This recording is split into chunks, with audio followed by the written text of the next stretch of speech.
আসসালামু আলাইকুম, আশা করি সবাই ভালো আছেন। তো আমিও ভালো আছি।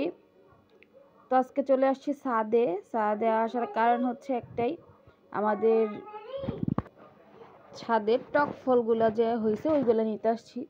আর এদিকে হচ্ছে আসার সাথে সাথেই মানে ফুলগুলো এত সুন্দর ফুটতেছিল, এত সুন্দর হয়ে আছে। দেখেন 4-5টার মতো ফুল, মানে 6টার মতো, 5-6টার মতো, এত সুন্দর মানে চোখে লাগা রয়েছে। মানে ফুলগুলো এত সুন্দর হয়েছে, মরা গাছ থেকেও মানে হয়ে গেছে।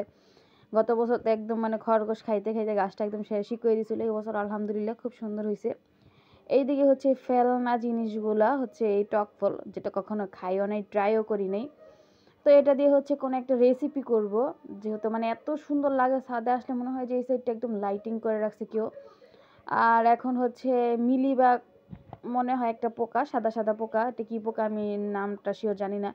ওই পোকা হচ্ছে একটু আক্রমণ করতেছে। তো চিন্তা করলাম যে ফলগুলো, এত সুন্দর ফলগুলো নষ্ট হয়ে যাবে, তো কিছু একটা বানানোর চেষ্টা করি। তো দেখি কি করা যায়। তো এইদিকে হচ্ছে এই ফলগুলা সব সংগ্রহ করতে আসছি। আর এত মানে এত শক্ত ফলগুলো উঠানো যাইতেছিল না, যেহেতু আমার এক হাতে হচ্ছে ক্যামেরা, তো আরেক হাতে হচ্ছে আমার মানে কি বলে টাইনা টাইনা উঠাইতেছিলাম, অনেক কষ্ট হইতেছিল। আমি কাছে আনছি কিন্তু তারপরেও হচ্ছে মানে আমি ট্রাই করে দেখলাম আসলে উঠানো যায় কিনা। তো কেঁচি দিয়ে কাটলে দেখা যাবে যে মানে একটা কাটতেছি নিচে পড়তেছে, আবার এগুলো মানে এখানে অনেক গাছ টাছ যেহেতু, আর গাছগুলো হচ্ছে সব এক সাইডে করা হয়েছে। ওরা হচ্ছে মানে বাচ্চারা রাত্রে হচ্ছে এখানে ব্যাডমিন্টন খেলে ছাদে, তো ওদের জন্য আসলে মানে সবগুলা গাছ একদম সাইড করে রাখা হয়েছে। তো সাইড করার কারণেই হচ্ছে মানে একদম হিবিজিবি হয়ে গেছে সব কিছু।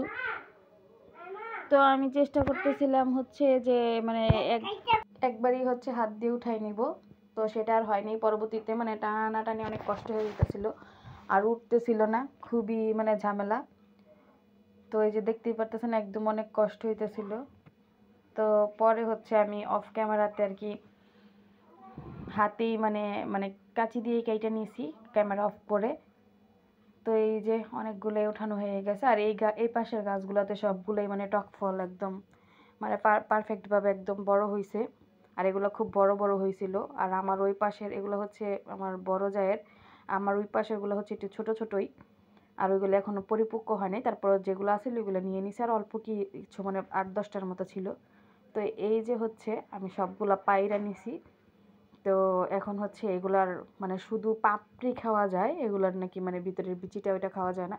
তো এরকম একটা কাঁচি দিয়ে হচ্ছে কাইটা নিলে এই যে মানে আমি যেভাবে দেখাইতেছি এইভাবে কাইটা নিলে হচ্ছে সহজেই উঠাইতে পারবেন। আর এই মানে লাল অংশটুকু পুরাটাই হচ্ছে খাওয়া যায়। তো এই যে আমি এইভাবে আসলে মানে পুরাটাই কাইটা তারপরে যে ফুলগুলো আলাদা করে নিতেছি। মানে মেন খাবার হচ্ছে এই ফুলগুলাই। আর এটা শুনছি মানে আমাদের এখানে একজন বিক্রি করে, উনি হচ্ছে মানে বলল যে এটা নাকি পুরাটা মানে বিচি সহই নাকি একদম ভাজি করে নাকি খাওয়া যায়। তো আমরা ওটা কখনো খাইনি। তো আমি ইউটিউব থেকেই দেখলাম আসলে এইভাবে আসলে জেলিটা খাইছিলাম আমার বাপের বাড়িতে একবার, মানে গাছে অনেকগুলো হয়েছিল, অনেক বড় একটা গাছ ছিল, এটা থেকে জেলি বানাইছিল আমার আম্মু, এখান থেকে খাইছিলাম। কিন্তু হচ্ছে এবার আচার করব। তো এই যে হচ্ছে আমি কাটতেছি আর আদিব এদিকে আসছে। তো আদিবকে জিজ্ঞেস করতেছি, বাবা এটা কি ফল? বলতেছে টক ফল, ওই যে টক ফল এরকম করে বলতেছিল। তো আমার ছেলেও মানে আগ্রহ যে এগুলো কি খাওয়া যায়, এগুলো কিভাবে খায়, যেহেতু কখনো দেখে নাই, আমি কখনো রেসিপি তৈরি করিনি বা খাইনি, আমার ছেলে কিভাবে জানবে। তো দেখতে কিন্তু খুবই সুন্দর। আর এগুলা হচ্ছে প্রচুর মানে ছোট ছোট ছোট একদম কাটার মতো থাকে, হাতের মধ্যে কিন্তু মানে লাইগা যায়, আর কিন্তু চুলকায় প্রচুর।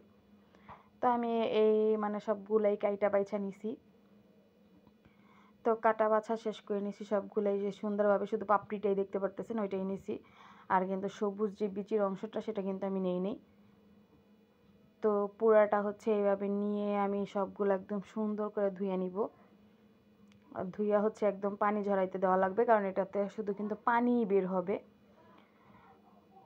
তো এর জন্য হচ্ছে আমি ধুইয়া টুয়ে একদম মানে পানি ঝরানোতে দিয়ে দিছি। আর এদিকে হচ্ছে এটা অল্প তেলই হয়ে যায়। মানে আমি যতটুকু তেল দিছি তার চেয়েও যদি আরও কম দিতাম তাতেও কিন্তু হয়ে যেত, কিন্তু আমি আরেকটু মানে তারপরেও দিয়ে দিছি যে যদি লাগে, যেহেতু আমি কখনো দিইনি। এটা হচ্ছে পরিমাপ মতো আমি মানে হাফ কাপের চেয়েও কম দিছি।